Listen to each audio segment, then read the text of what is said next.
Hi, everybody. I am Kathleen Budge, and I am here partnering with AEI to talk about planning for equity during a school closures and a global pandemic.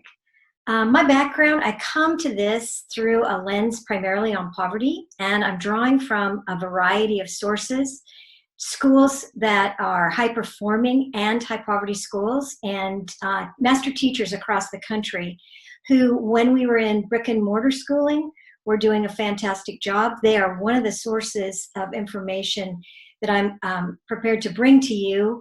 And I'm going to talk about themes that have emerged from this work as I have gone out to see how these schools that in their brick and mortar time were really addressing equity, really attuned to equity. What have they done as they have had this, just like everyone else, a incredible disruption to schooling as they knew it, and a new normal is starting to emerge.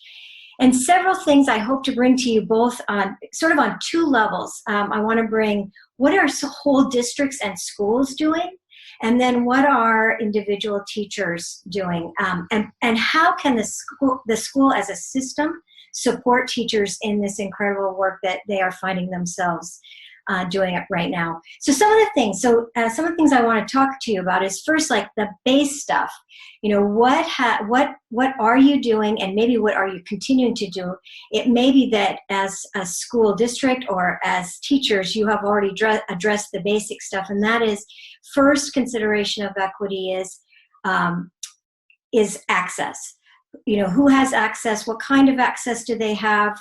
How do you know? What are you doing? And I'm going to give some ideas of different things that schools and teachers have done to first assess what families needed, and then what they did to get families the things they needed.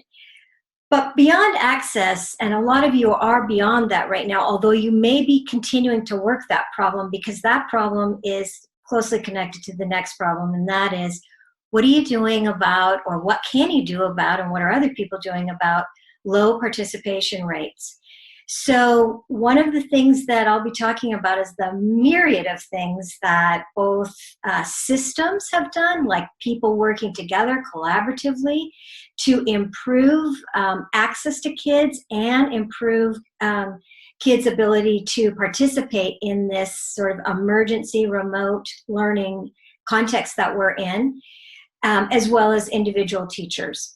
Some other things that have emerged that I hope to touch on are more specific, sort of deeper dives into how are schools and districts and individual teachers addressing diverse learning needs. What are they doing with instructional coaches to help with that? What are they doing with people to provide tutoring, and how does that look?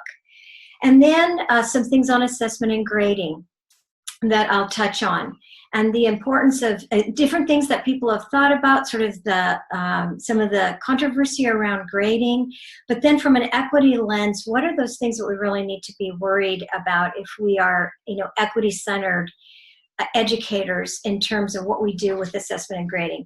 I know that some of those things are going to be determined in different states, at different places, by different entities. In some states, state departments of education have said, hey, this is what you will do with grading. And in other cases, it's left totally up to the individual teacher to decide. So we'll talk a little bit about those specific things. And then another thing is the importance of collaboration and the whole village. And what we know from studying high-performing, high-poverty schools, most of, the majority of kids in those schools are Black and brown kids. We have studied them in all kinds of environments: urban environments, rural environments, suburban environments, elementary, middle, and high school.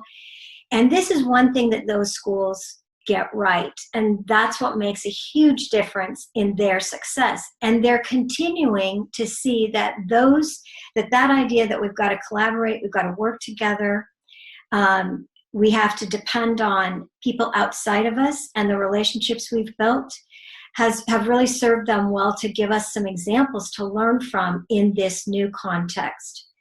And then I'm going to finish up just by some of the ideas that have emerged around self-care and how important it is for those of you that are doing this incredible frontline work to take care of yourself.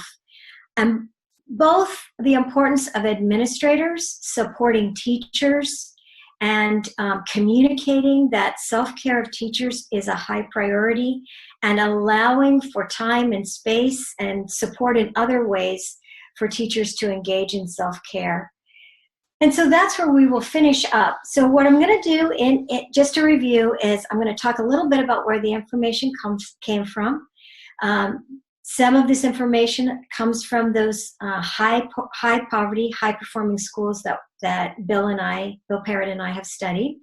And some of it comes from schools that we've worked with who are asking us for, how do we do this? How do we do that? How are other people doing it? It's sort of a scan of what's out there and what are people doing, and some sharing of some very concrete ideas. And then finishing up with just some reminders for all of us about the importance of self-care. And I just want to say that this is my 40th year in education. I am proud to be an educator, but I am remarkably proud of those educators that are doing all that they're doing, and you are really the superheroes out there. And I know that you have many kids that you are worried about right now, and almost anything that you can do is going to make a difference. And I'm happy to be part of sharing some ideas with you when we meet again. Thank you.